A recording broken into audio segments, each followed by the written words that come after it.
Hi there.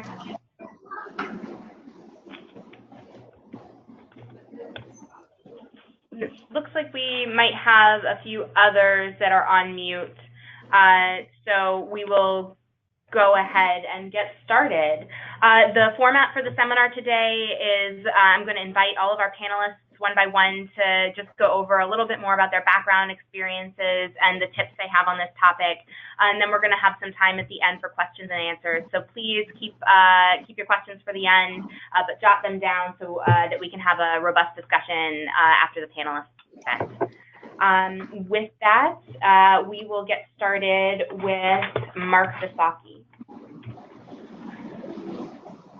Okay, how much background do you want me to give? I mean, I think my bio was pretty good about that. So, like I said, I've worked in Iraq with VEGA actually when I was there, but they didn't have a farmer-to-farmer program at that time. Malawi, Bangladesh, and Guatemala all had robust farmer-to-farmer programs, and we used them quite extensively. I think most missions view them as a very valuable resource and can be used in a very flexible way beyond what our regular project portfolios are. You know, and a couple of key advice that I would give implementing partners for farmer-to-farmer is get and meet the mission staff, you know, and it's just not the office director, but, you know, who's ever in charge of the agricultural programs or the Feed the Future coordinator and things like that, and get yourself in there and get a good grounding in familiarity with those people. And then the other one is if they have partners meetings on a regular basis, farmer-to-farmer should be included in those partner meetings in country. I think that's a good way to network with the implementing partners that are currently there, and some ideas of where you could find hosts or positions for volunteers, things like that. I think that's a valuable resource. And then, you know, when I was in the missions, as much as I possibly could, I'd like in briefings or out briefings. I rarely made the volunteers do both, unless they really wanted to do both, and I had the time to do both. But I thought those are very helpful. Either one I think is just as useful as the other ones. Sometimes it's nice to have the in-briefing with the volunteer to sort of give him the context of the country and what we're thinking about and how they fit in with us. And the out briefings were more of what was accomplished, you know, what were their perceptions, what are their recommendations to USAID, not just the host organization that they were working with. So I think that all those things really make farmer-to-farmer much more valuable and more effective. Some of the neat things that we could do with farmer-to-farmer that didn't always fit in. The ambassador in many countries has an ambassador fund, self-help fund, and these are usually very small little pots of money. But you know, as he's out in the field and meeting people and people ask for assistance, they may not set the criteria necessarily to get a grant, but they could maybe fit in a volunteer or something, and that always did a lot of great rapport with our State Department colleagues in the embassy. So, and a lot of times, if it was really interest, the ambassador would ask for a meeting with the volunteer as well. So there's lots of different opportunities there, and I think that all of them really enhance the program quite a bit. Great.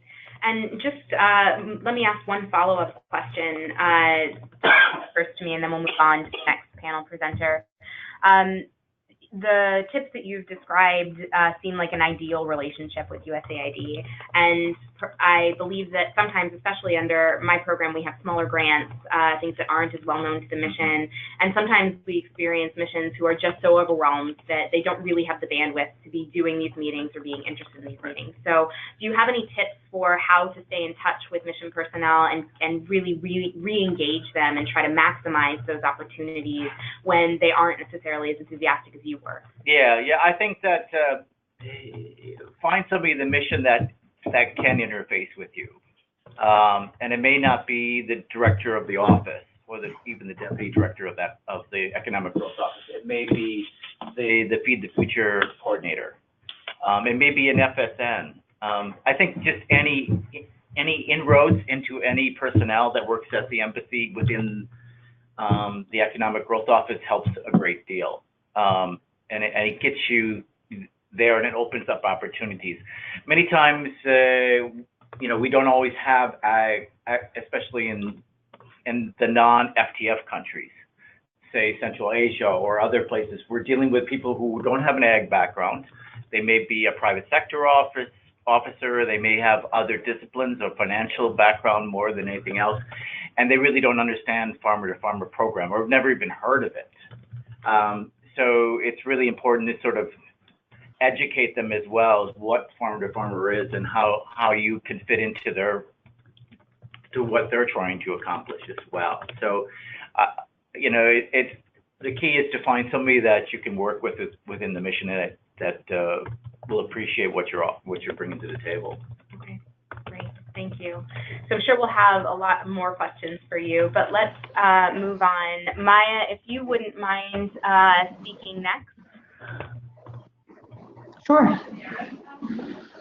So hi everyone, and thanks for the introduction. I'm the project director of the Lebanon Reforestation Initiative, which is a USAID funded project implemented by the U.S. Forest Service in Lebanon. And we've been working here since 2010. Actually, we're on the second round of funding from USAID. And before that, I also worked with another USAID project that was also here in Lebanon on agricultural development. Back in the first project, I actually didn't know about the farmer-to-farmer, although the project was, the farmer-to-farmer was existing in Lebanon, but there wasn't really the connection that was made later with LRI. And that connection actually started with the USAID mission team. So what happened, the way we connected with farmer-to-farmer was through the AOR of our project at the mission, who basically requested that we do meet with them and see how we can leverage resources and work together.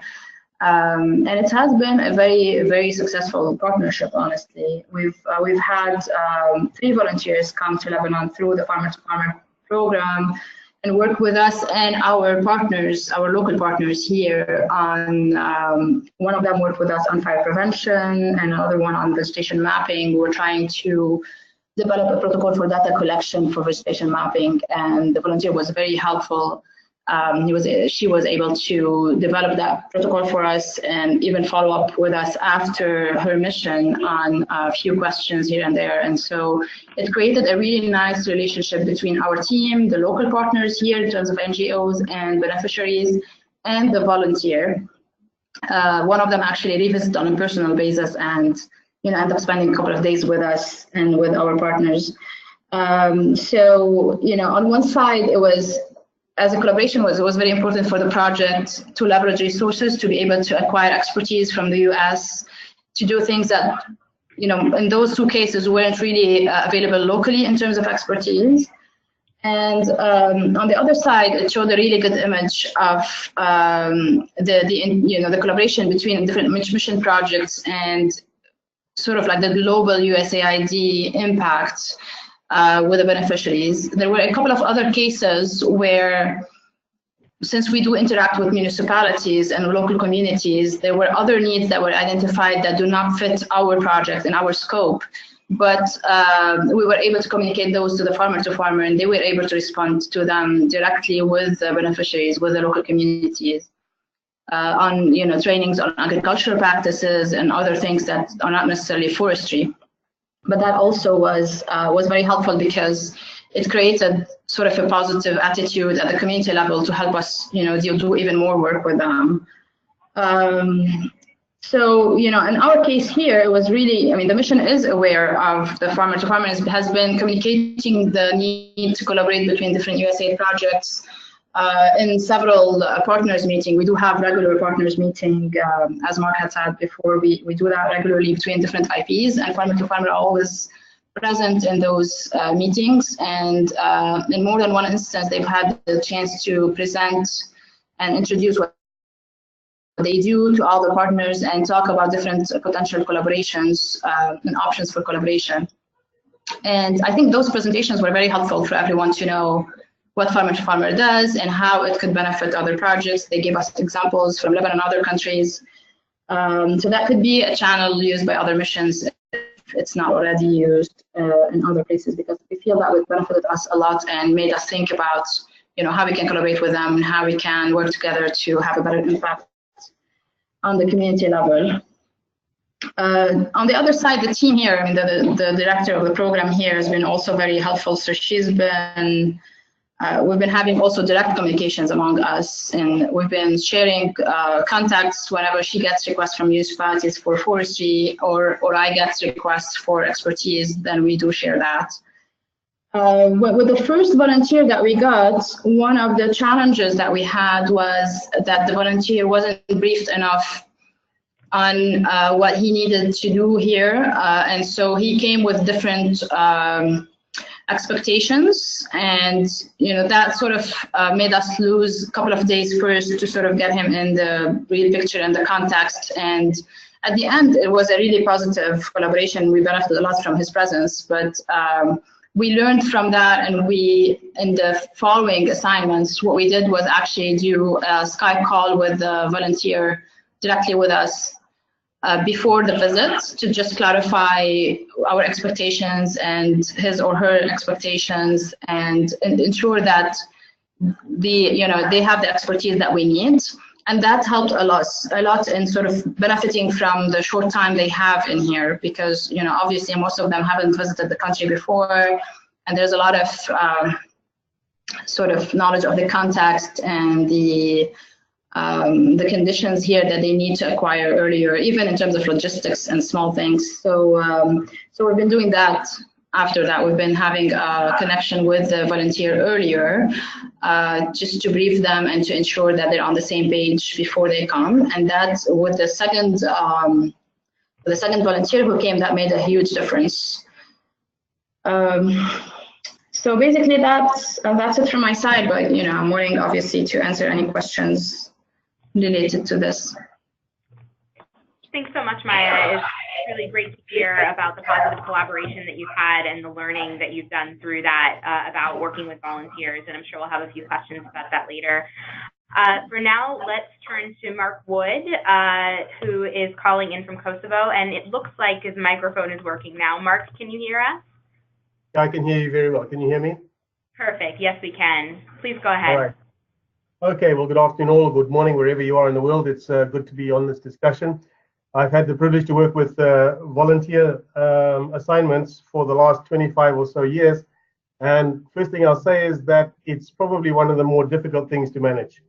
Volunteers, first of all, people think, they're just volunteers, it doesn't matter so much. And that's the first mistake you make. They're just coming on their own time and they're free. Well, that's the second mistake people make. So what I try to encourage everyone involved is that these are just the same as a paid consultant. They probably cost almost as much as a paid consultant anyway when you do all the sums. So it's just as important. So I've got 3 points I'd like to make here. And Maya, you brought up some, and Mark, you also brought up some, but let me sort of say my piece here. The first one is that we must be very careful to match the assignment, the task, with the volunteer that's coming, with the consultant, as you want to, whatever you want to call the individual. The consultant's coming. Let's match the task very, very specifically, as we would with any other scope of work. Be very careful that this is something that the volunteer can do, and that we know exactly what we want to achieve. So we can have some outcomes, some outputs.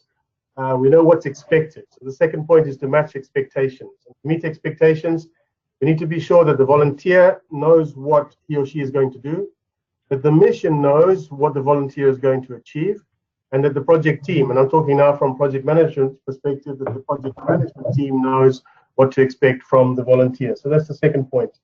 Manage the expectations so that everyone knows what the outcomes should be. And then the last part, which is something that the previous speakers have brought up a little bit, is how to communicate the results. What I've tended to do is to use a standard format, activity briefer type USAID format with a 1 or 2 page summary of each volunteer's assignment, making sure that the activity brief highlights what was expected, what was done, and the impacts at a personal level, at a people level. I think that's really important.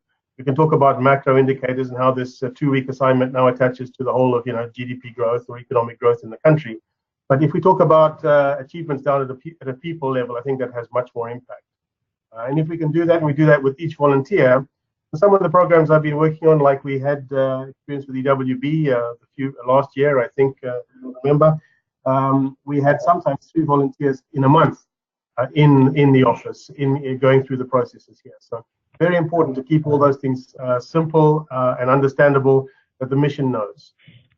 It's important that the mission doesn't think of these as volunteers and that it doesn't matter, because that first attitude can actually be at the mission level as well. The volunteers are here, what are they doing? I'm not sure that it's very valuable. So really we need to overcome this by making sure that the mission knows precisely what's expected, and that the activity brief at the end is very, very clear and documented with photographs, expressions of gratitude from clients, technical issues overcome, and then the results that can be expressed in terms of financial revenues or sales or jobs or whatever indicator we're particularly looking at.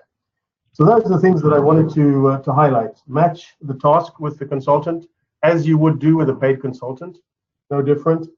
Manage the expectations so that everyone understands what's going to be the outcome or potential outcomes, and then clearly communicate those outcomes through a standardized reporting system, which is easy to read. That's why I like the USAID activity brief format, because the mission likes it, and it's something that's very, very clear. Putting personal stories as well as the general impacts in the document. So those are my 3 points for managing volunteers and the farmer-to-farmer program, or any other volunteer program for that matter. Very important to think about those things and to manage it as you would any other assignment. Thanks so much for those points, Mark. I was wondering if, for those who aren't familiar, you could talk a little bit about your partnership with Engineers Without Borders, EWB, and how that came about and how that functioned for you and supported the work of agro. Okay, interesting point. I before my assignment here, about 8 years ago, I did a few years back in Zambia working with NCBA Clusa.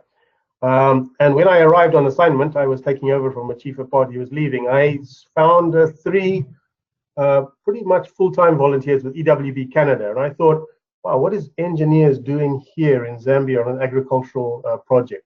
Quite quickly, I was very impressed with the ability of the engineer folks, young guys and girls, with a really, really smart mind in terms of problem solving, and was very quick to see that the EWB volunteers, in this particular case, were able to resolve problems of any nature and to be very methodical and logical about it. So I thought, wow, okay, engineers have the role.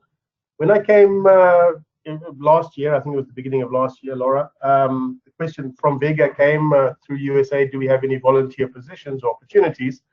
I was quick to suggest EWB again, because I really knew that if we matched the tasks with the consultants, we could really have some effective outcomes. And that proved pretty much the case. Although we had, man, I can't remember, 17 volunteers, 20 volunteers in a year, it was a huge number. We found engineering type logical engineering type problems amongst the agricultural community without a problem. And these EWB volunteers were very, very capable of resolving very discrete problems, realizing some incredibly important gains, solar energy improvements, work with control systems in the dairy sector, stuff I hadn't even realized was possible. But when we talked about engineers in agriculture, the outcomes were quite incredible. So I would support any EWB volunteer activity in the future. Great, thank you, Mark. I have a couple of questions for everyone, but let me take a step back and open the floor, see if we have any questions for any of our panelists or all of our panelists. Go ahead, Gary. I've got a number of questions, but first for Mark in Kosovo, you mentioned the one-page summary report you had for the volunteers. Could you share that with us, send it to Laura for sharing just the format of that, maybe you've used to others? No, absolutely. I mean, I have, it's called an activity brief, or the kind of standard success story brief. We use that a lot in all of our work because it's succinct. You know, folks don't like reading long reports. You know, we had the engineers each produce a report, but these were technical things. These were maybe 5 pages, 10 pages, maybe some diagrams, maybe even some, you know, circuit diagrams and stuff, which were not applicable for the COR or AOR to read very quickly. But something that's 1 page, succinct, excellent stuff. And I've been very happy with them. I'll certainly share with Laura after this discussion. Thank you. Did you have another question, Gary? Let somebody else first. Okay.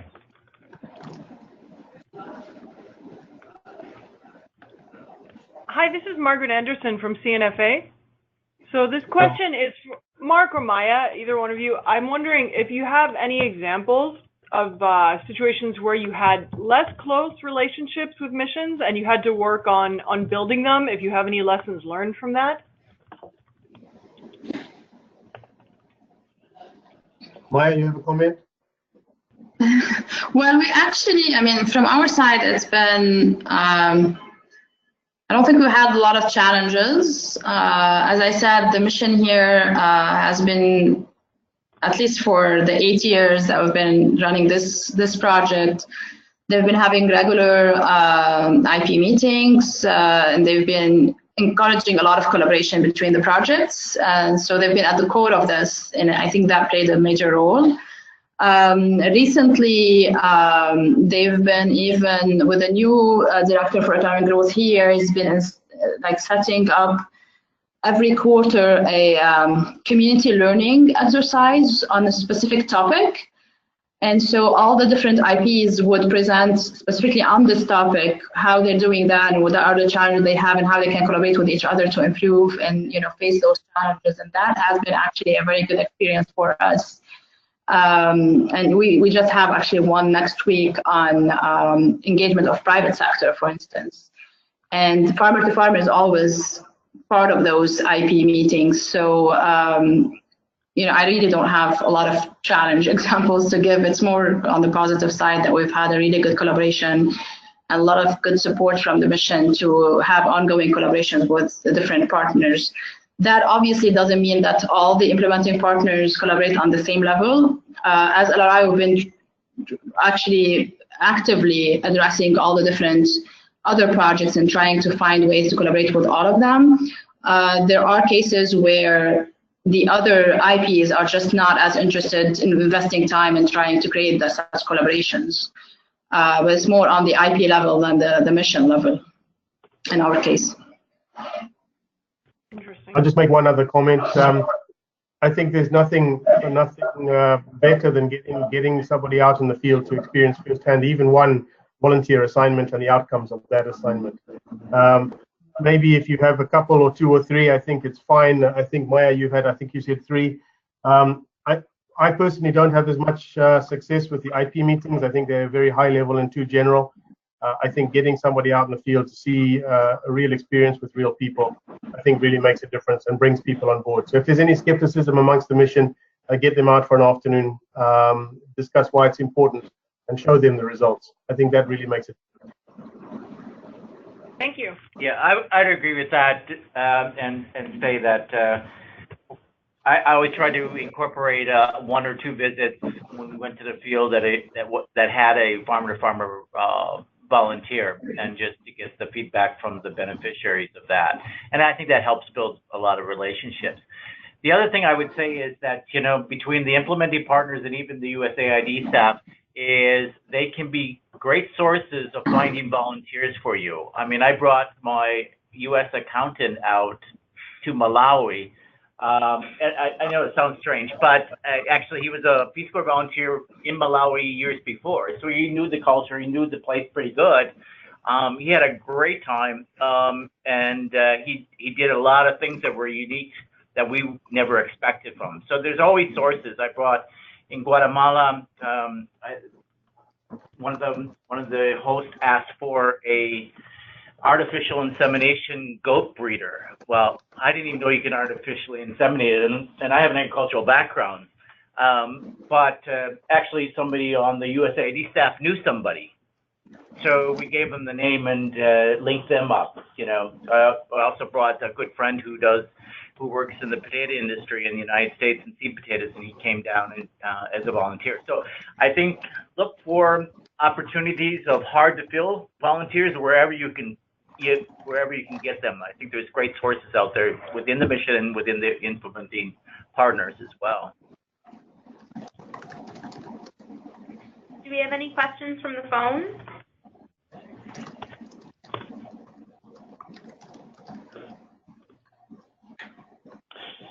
Go ahead, Gary. I'll make this, it's maybe more a comment than a question, but I'll put it to the panel, their reaction to this. With Farmer to Farmer, very much oriented in policy to being demand driven and to work for hosts. So almost all volunteer assignments are to work for a host organization as the client. So that's who we see the volunteer working to deliver services for and to please. We wouldn't provide a volunteer to work for aid nor for another project or implementing partner, although these can align. So that immediately gives you 4 parties or 5. There's the implementing partner, the volunteer, the USAID mission, the other partner in country, and the host. And so aligning expectations amongst all parties can be challenging, I suppose. Any thoughts or reactions to that? Let me say. Okay, go ahead. No, I just wanted to say that was really what, that was the first thing that I said, is to match these expectations. This is really, really important. And if you've got 4, like you've got, like we had with EWB here, we have a project, we had USAID here, we had VEGA, we had the volunteer, and we had the client, so we had 5 people to manage the expectations. It just comes down to really making sure that this is a priority before the volunteer comes to town, making sure that everybody knows what the capabilities are and what to expect. It's critically important, because as we all know, if expectations are not met, even simple ones, then everyone's disappointed. So yeah, be very careful to do that before the volunteer comes to town. Make sure everyone's expectations are aligned. Guys, this is what we can do, this is what we can't do, and this is what we expect. Otherwise, for sure, someone's going to be disappointed. Yeah, and in response to what USAID's part is, yes, we don't want you replacing other technical assistance to other implementing partners, but they have a whole lot of hosts that they work with as well. So I think there's potential there to identify people that on that next tier down that USAID implementing partners also work with. And I think that a lot of times, hopefully, your programs have, when you wrote them, that they had some alignment to the mission, and they're working in similar value chains or similar type of development work, because it isn't very useful if you have a program design totally different from what the mission is looking at. I think that isn't always the best path to development. In that, we've seen, we've looked at programs and something like 93% are either fully integrated or closely aligned to the aid strategy. We have seen, I guess I've seen only one very disastrous situation where a program aligned very closely with the USAID strategy and all was well for a year and a half, and then the USAID mission kind of abruptly changed their strategy. And so it had a very serious negative impact on the farmer-to-farmer program there because it was so closely tied. And the point being that these are 5-year programs typically, and they don't always align at the same time. So I think it's important to be aware of that, and also sensitize the missions to the fact that, okay, maybe the mission project ends in 3 years, but farmer to farmer can be an important kind of sustainable tail to continue some support to the sector, the area institutions. And I think there are unexploited, sometimes unexploited opportunities for missions to use farmer to farmer that way, either to explore new areas that they might be interested in getting into, or to provide sort of follow-up support in an area after the main mission investments have ended.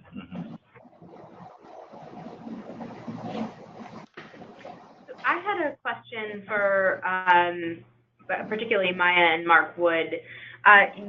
Obviously, you are leading larger programs that have access to a lot of STTA, and you're choosing to work with farmer-to-farmer volunteers in select circumstances.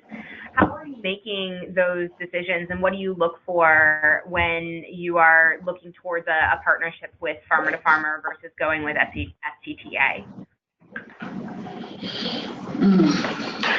Well, in our go ahead, Mark. Okay, I just wanted to say that quite often, like we've just had a recent assignment here with CNFA, the farmer-to-farmer program was built into the subcontract with CNFA. But as I said at the beginning of my brief discussion, I don't think the volunteer and the paid consultant is any different. If we've got access to a volunteer program, we still demand the same level of professionalism, of course, and the same match with the scope of work, and the same expected outcomes, and the same reporting rigor if we can get that. So for me, it's basically where can I get, if I have a farmer-to-farmer program which is going to give me cost-effective access to technical expertise, then I'll use that. If I'm going to go with paid STTA, then I will use that. But I mean, as I said, it's really important to me that these folks are here and that they're able to conduct themselves according to the match between the consultant's abilities and the requirements. So that's my take on it. It doesn't make much difference to me. From our side, it's really when we first started, we really needed more FTAs because we needed specific expertise in things that the Forest, and since we're a Forest Service project, that the Forest Service knew and had access to, and it was really very, very specific, and we had pre-identified experts for that. So whenever it's a field where either we have a local identified person for it or a Forest Service identified expert that we want, specifically that person to be working with us on this, that's when we use FTAs. For the farmer-to-farmer, it was mostly assignments that through the process, we found that we needed an expertise on this, but like on a specific topic, like the data collection or the fire prevention part. We didn't have anyone that we knew about it to do the work, and we needed help identifying a good expert for it. And on the other side, it wasn't really planned, so basically it wasn't really budgeted for enough. So that's when we started the first collaboration. We knew about farmer to farmer, and we thought, this would be a good way to get to a pool of experts and try to identify the right person for this assignment. And then it was obviously a good, on the financial part, a good deal in terms of leveraging resources and ensuring that we can do more with the budget that we had. After that, it turned actually more into trying first with the farmer to farmer. Again, unless it's something that we had an identified expert that we definitely wanted to work with. But whenever it's something a new field to us and we needed to identify someone who can work with us on it, we used the farmer-to-farmer channel first. We had a couple of cases where we couldn't, through farmer-to-farmer, identify a right expert, and then we end up going through other channels, through basically posting a consultancy and hiring someone. But our first choice, at least in the last 4 years, has been going through farmer-to-farmer. We are in a field that's not very typical, and I think only in the last couple of years, farmer-to-farmer actually added the environmental field to their agenda. And on that, actually, I agree that farmer-to-farmer should follow the strategy of the mission and be flexible enough to adjust their strategy based on the strategy of the mission, because those change every 3 years. But also keeping an eye on what are the current ongoing projects, because we don't fit really under the current strategy of the mission. We fit obviously in terms of the log frame, but if you look at the general objectives, it's not really environmental, and that's why we do more at this point social cohesion and social stability work through reforestation. So if someone reads the CDCS, they wouldn't directly connect us to the CDCS unless they read our log frame.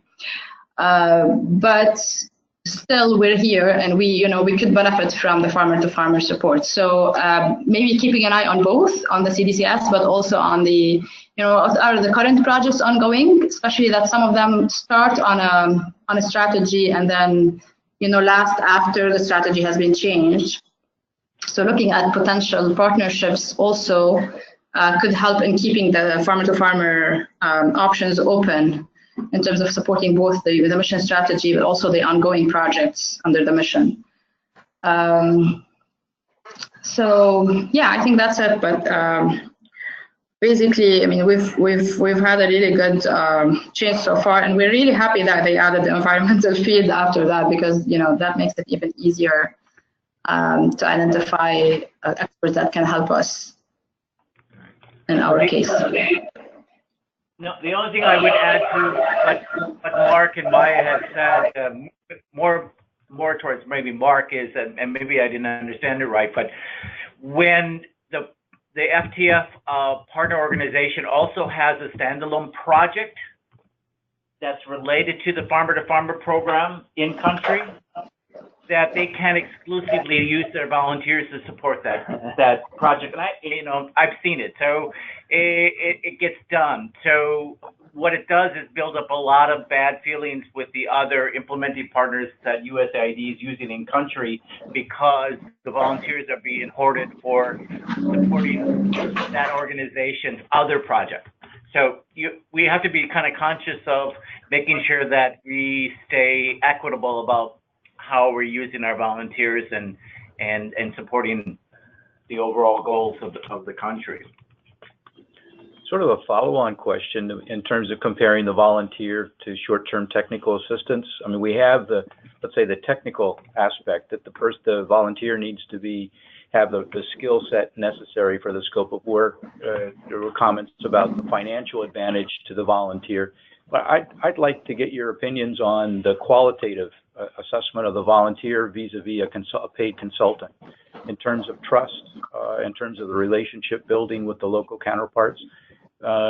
We've seen some research, but I'd like from your experience, have you noticed a qualitative difference on relatively comparable assignments between a volunteer and a consultant? Let me answer that. Because I try to treat both sources of technical support the same, I think it's probably about the same. But that comes down to how you prepare for the assignment. We try not to fall into the trap of saying, well, it's a volunteer, so we don't really need the same level of report or expertise. Sometimes that happens. Sometimes they say, well, it's a volunteer assignment, you can't push too hard, you can't expect too much. I don't think that's right. I think it's costing someone a lot of money, and our volunteers are spending a lot of their own time here. Let's make sure it's right. I would say it's about the same. I've probably spent as much time chasing poor quality consultants reports as I've done chasing, volunteers reports. So I don't think there's a whole heap of difference. The thing is with consultants that we pay, we probably know them. We've worked with them before. They know us. Maybe we've worked for them for the last 10 years. Volunteers are normally new to us, can be new to us. And that's where you've got to be even more critical. So I would say it's not a lot of difference. I think the perception is different. I think the perception is volunteer assignments are generally of lower expectation than paid consultants, but I don't think that's correct. You know, one of the things I think is a big difference is one is slightly more personable. A lot of times the volunteer is staying in the communities. They're getting to know families. They're getting to know their hosts, partners a lot better than a consultant who comes in for a couple hours, writes some stuff down, and then goes back to his hotel room to finish the report. So I think that, you know, the quality is not so much in their professional backgrounds, but the quality is in the relationship to the communities that they're serving. And I think both have their own pluses and minuses. But to me, as a former Peace Corps volunteer as well, I value that personal connection a great deal. This is Bruce White from CRS. I have a question, but I think we can probably have a long discussion about the difference between farmer-to-farmer volunteers and consultants. I would beg to differ that I think they are quite a bit different, or they're different enough just to support what Mark was saying. A farmer-to-farmer volunteer wants to make a difference. A consultant is paid to carry out deliverables very specifically. But anyway, aside from that, Mark, I actually have a question for you, and that is this. Have you ever noticed that a farmer-to-farmer implementer's relationship with the USAID mission has directly led to an associate award? Is there ever a case of that? Not in my case, because I don't think I had a buy-in. But I'm sure Gary, for your main component influence to buy-in. Yes, and the ones that come to mind immediately are Lebanon and Guinea, but also Georgia and Belarus, and there are a number of cases. There are cases too where whether it's strangely led to an associate award, maybe with an implementer that wasn't implementing in the country, but whatever that reason is. But yes, there are a fair number of examples of directly leading to an associate award. I think where you see it slightly more in missions that do buy-ins is the amount of money that they have dedicated in their portfolio to agriculture or food security, and that has a bigger influence. It's much easier if you have a small pot of money and get in a bigger bang for your buck if you buy into something like farmer to farmer rather than try to start a small standalone project. So I think that's it does pay on the missions that don't have a lot of great quantities of money to work on these issues. You would probably have a better chance of getting a buy-in that route. I'd have comment on the difference between a volunteer and a consultant. Yes, it should be a principle that they're treating as far as the planning and making sure of expectations. I think we have a fairly low bar for volunteer reports because a lot of volunteers, that is something a lot are not oriented towards producing lengthy written reports, and that's often required for a consultant.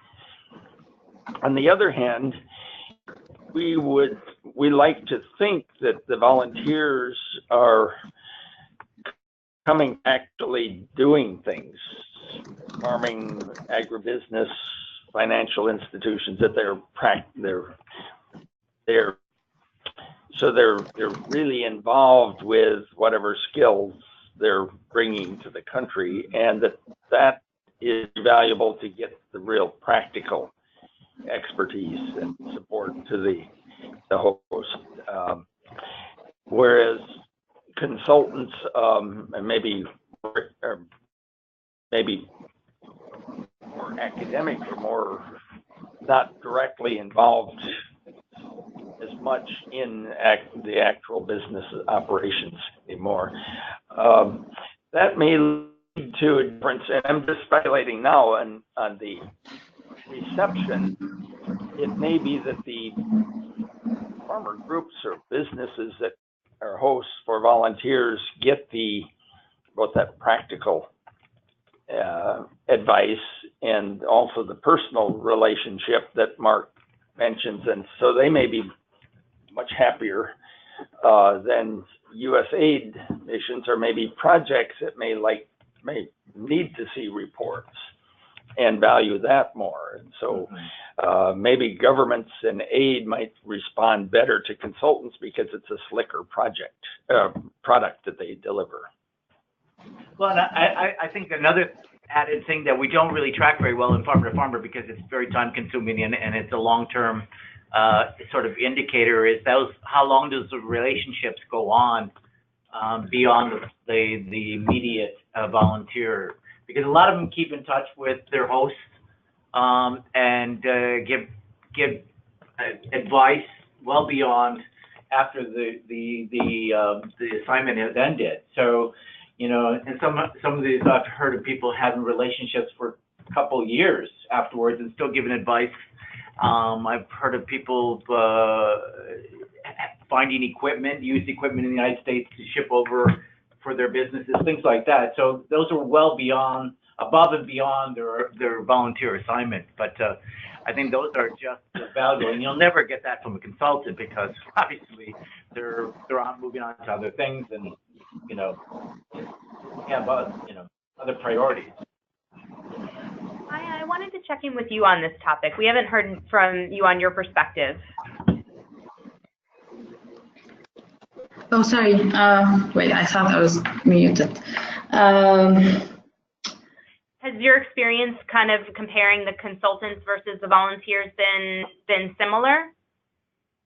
It has, very much close to what Mark was saying.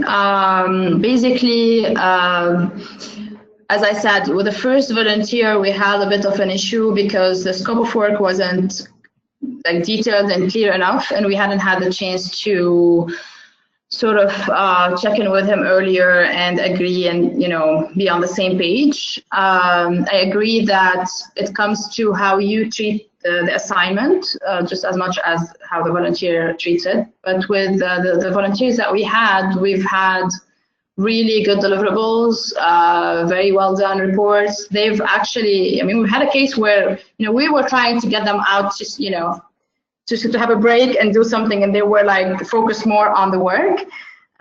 So we've had really good chance with the 3 volunteers we had, and I could say it was equal to what we're getting from the consultants here, if not even more. The fact, also as was said, that the fact that they were here for 10 days and they were engaged full time with us and with our partner, basically the beneficiaries, helped build that relationship. And as I said earlier, that relationship is actually lasting till now for a volunteer who was here 3.5 years ago. So there are still people chatting with that person, asking questions sometimes, and it's a really good relationship. Even on a personal level, it's a good relationship. So compared to a consultant who, again, gives you part of the time, but is very focused only on the assignment and not necessarily on the social interactions, I would say definitely that it was even a better deal working with those 3 people. And again, the deliverables, what we got out of the assignment in a short period of time, because that's the other thing, is that when you do an FTA, you always sort of spread it. And because the consultants, especially local ones, are very busy with other assignments, so it ends up taking a really long time to get what you need. With the farmer-to-farmer volunteer, because you're restricted to those 10 days, and they have to deliver by the end of the 10 days. At least in our case, I don't know in other countries if it's the same time frame, but for us it's like a 10-day assignment, and so so that sort of helps us get the deliverables faster and finish sort of a section of what we need to do in a very short period of time. And the result has been always satisfactory and really good in terms of quality as well. So yeah, and in different ways, that's really a really good deal compared to FTAs. Thanks, Maya. I think as a implementing community, we always love to hear those stories. We are heading up against our time limit here. It's been a really wonderful discussion. I just wanted to check in and see if there are any last-minute burning questions. Unfortunately, Mark Wood had to jump off, but we still have Maya and Mark, I guess, for another minute. Any final questions or comments? Actually, I have one, and it relates to that, your objective of bringing it back to the United States and interacting with the U.S. population. Have any of the implementing partners, and maybe even the non-speakers here, engaged the mission on connecting with the dysphoria population in the U.S. on what you guys are doing? I think there would be some really good, interesting relationships. We have large Armenian populations, Ethiopian populations. A lot of our countries have dysphoria populations in the U.S. that could be interacted with. In Bangladesh, we were very, very interactive with the Bangladesh Dysphoria Mission. Yeah, and actually we funded a small grant to Bangladesh, and they had a lot of diaspora volunteers going under that program. And I think it was both from technical and cultural understanding, but also from a security situation, to be frank, it was a really good fit to have those volunteers that were understanding of the environment and they blended in. So they blend in, and they just know what's appropriate. They know, and are able to perceive threats in a different way. But I'm very interested in hearing from other implementers on their experiences. But in our case, it was more. The volunteers who came to us and to other implementing partners that we know of were mostly Americans. But I don't know if that was, it could just be, I don't know if they tried to reach out to Lebanese diaspora out in the U.S. or not. I'm not sure about that actually. This is Jen from Winrock. We've had mixed experiences. We've had some really, really good experiences with diaspora, and I think it's a great point about security and sort of being familiar with the environment. I think there's also cost efficiencies because sometimes diaspora have family or other networks where they can stay, and so we don't have to pay for a hotel. But then we've also had some challenging experiences where diaspora have sort of their own personal agendas for why they want to go back and other things they want to do that are outside of the scope of their assignment, and so that can be difficult to manage. And so it's just something you have to know going into it. Really good point, Jen. Thanks. All right. Well, thank you everyone for your participation, especially our two Marks and Maya for sharing your time and your experiences and thoughts. We have recorded this session and we've taken notes, so we will have a summary on farmertofarmer.org shortly, and we'll share that with you as well, so you can send it out to your teams. Thank you again, and have a great rest of your day. All right. Thank you. Thank you, everyone. Thanks.